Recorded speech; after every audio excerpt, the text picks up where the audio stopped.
So I went shopping in my boxes. Usually we decide to put the freezers on this wall. I don't want to put the freezer here anymore. I want to put it on this wall.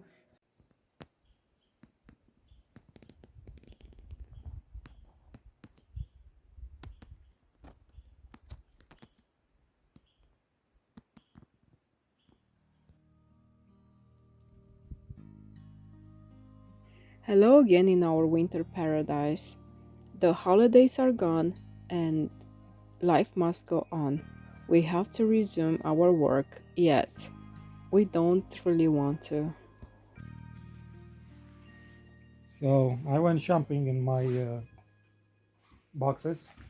Luckily, I got extra outlets and boxes, and I'm gonna show you why I need those.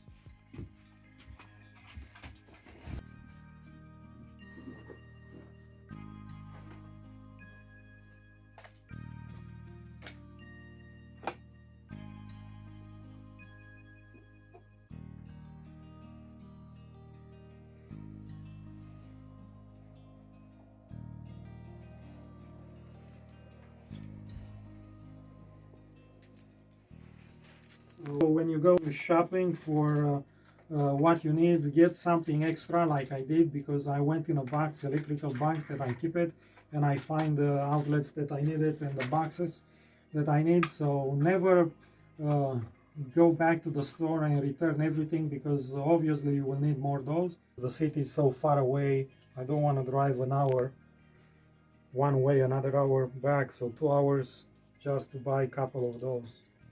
And also the price of things are increasing. So if you buy today something, in a couple of months you already save money, because everything is more expensive, and it's going to get more expensive with the tariffs and everything, because they are not made in USA, they are made in China or Taiwan or other countries in Asia. So initially we decide to put the freezers on this wall. That's why I have the outlet here, and I have the wire going upstairs for the cabinets. Under the cabinet I'm gonna have a light to tell me if the freezer is working or not, if the breaker jumped, because you will not be in a basement every single day to check if the freezer is working or not. So I will have to move, because I don't want to put the freezer here anymore. I want to put it on this wall.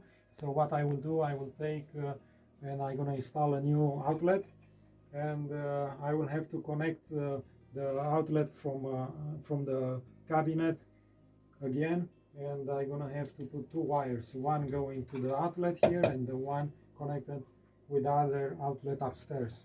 And I did already the hole over there, and I'm gonna do one more here, and I'm gonna install the outlet. It's a little bit extra work, but I'm gonna do it now. I don't want to wait and do it later on, when I'm gonna have all the wall covered and looking nice, and then I will have to cut and figure out how to do it.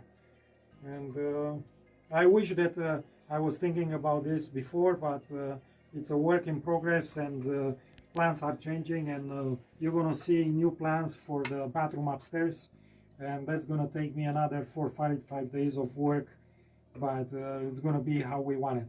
So the beauty of doing your own building is you can change it the way that you want it. And obviously I'm not a professional, my wife is not a professional too, and we are doing what we think is better for us.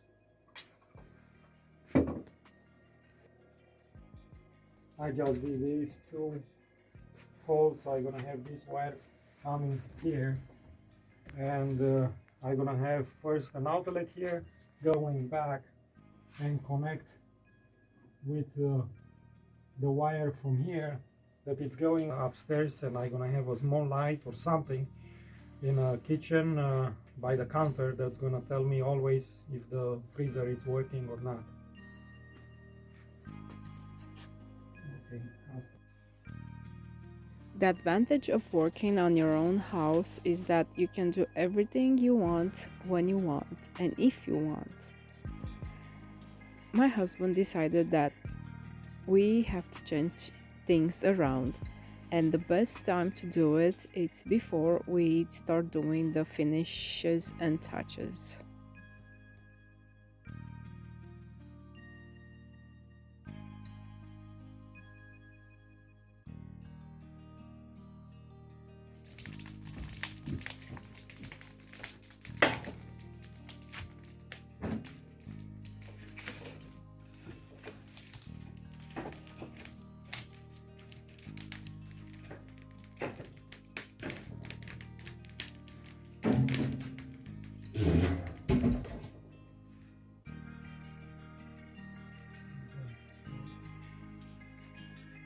In November, we had the bad winter storm, and that was the time when we installed the new wood stove because the previous new wood stove buckled.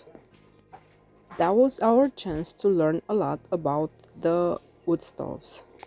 So before last year, when I was checking here the plate, I could feel the heat. Now nothing. It's cold. It's nice. So installing this, I did a better job than last year. You Way have better. to say what you did.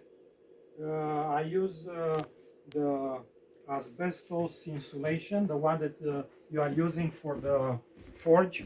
So if you are a blacksmith, you are using this type of insulation for the forge, and I use this and I put inside in a drum here between the pipe and outside. It's a space because it's a company, and all the companies, they are looking for profit. They don't use that one. They use only one layer, but I put another layer with the space between. So now actually it's insulated, and I did that because I don't want any heat going to the studs, because they are wood studs. They're going to get extremely dry in time, and I don't want them to catch fire. I know it's a space like that between, and normally will not be any problem, but I want to be uh, safer than being sorry after. So I just installed that, and now actually it's amazingly good. It's protecting the studs, it's protecting everything, so I can feel it. It's look, I put my hand there, and it's not a problem, and I can check with this.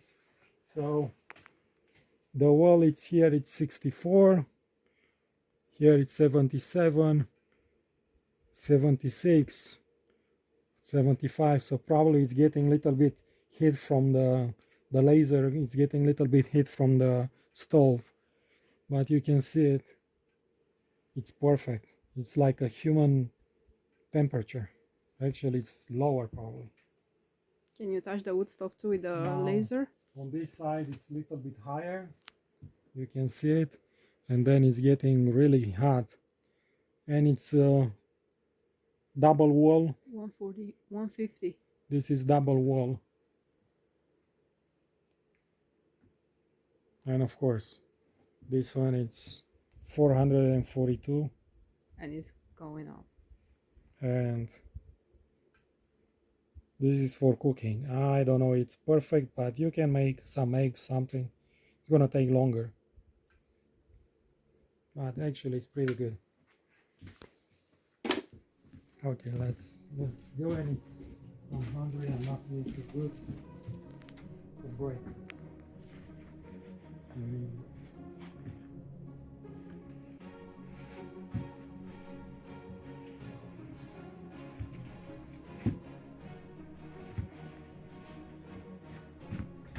Yeah, that's Yeah. side is flowing.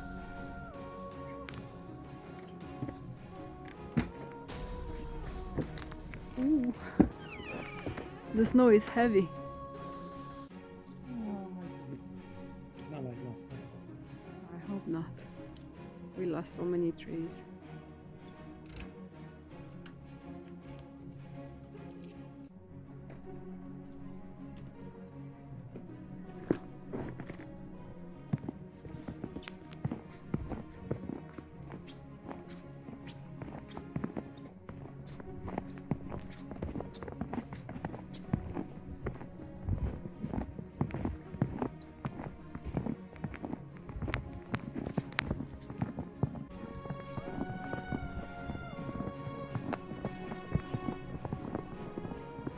Should we say something about the temperature under the camper?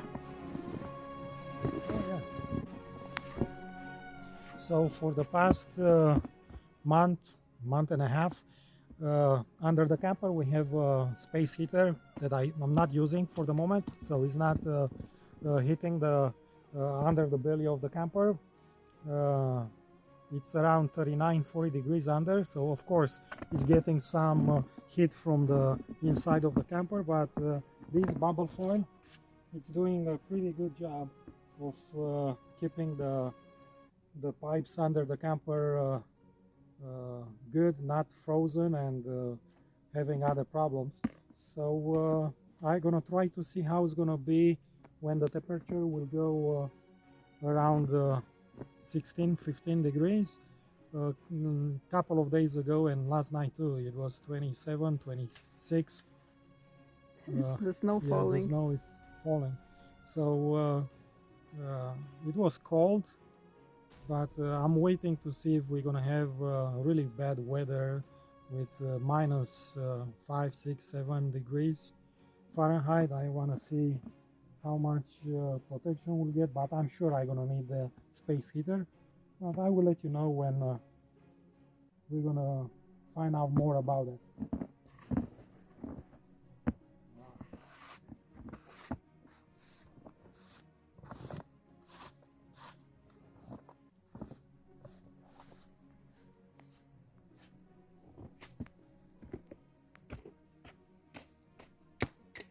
Yeah, it's snow falling from everywhere. That's good. It's not sitting on a trees. I don't want to see any more dead trees. I don't want to see them snapping and breaking again. Anyway, Sorry. bless you. Okay, let's go in the house. I'm hungry.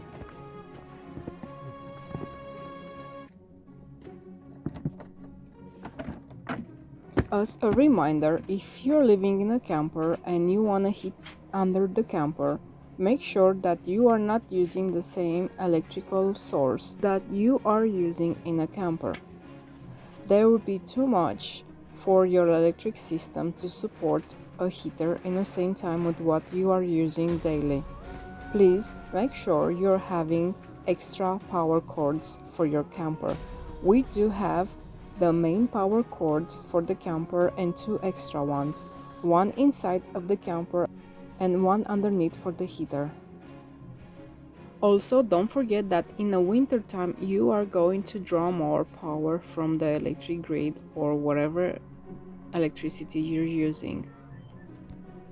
For our camper, we don't like to use the furnace because we keep it for emergencies in case the power grid is down. And we are using air heater.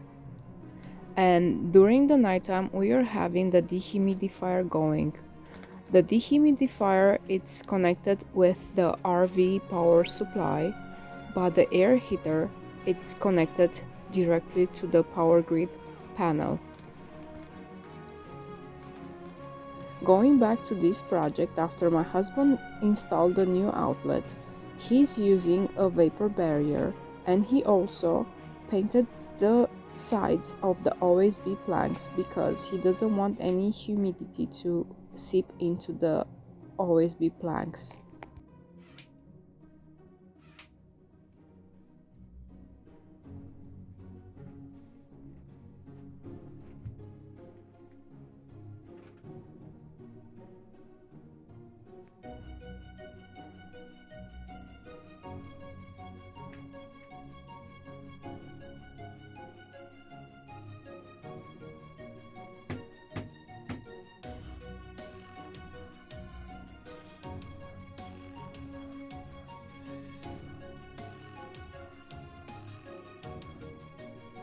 Michael really wants to have a neat look for our basement.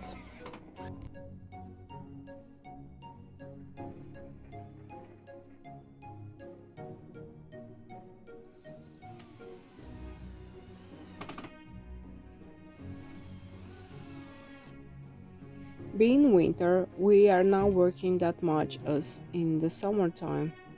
That means we are spending more time relaxing in a camper.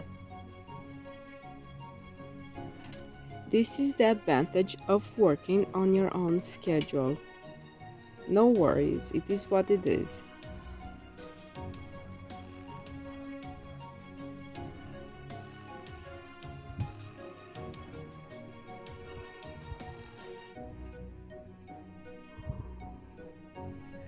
I just done it because it was cool. I really love these night shots.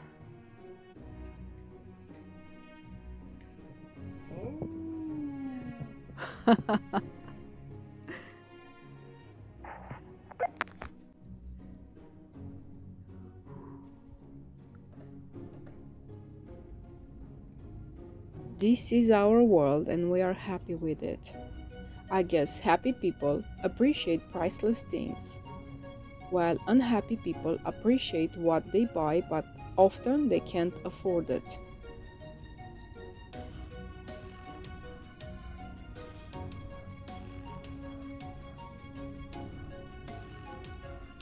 We are not professionals and we don't pretend to be. We're just focused on making progress, not perfection, because everything around us is perfect. If you have any suggestions, please do so in the comments because anything can help. Thank you for spending the time with us.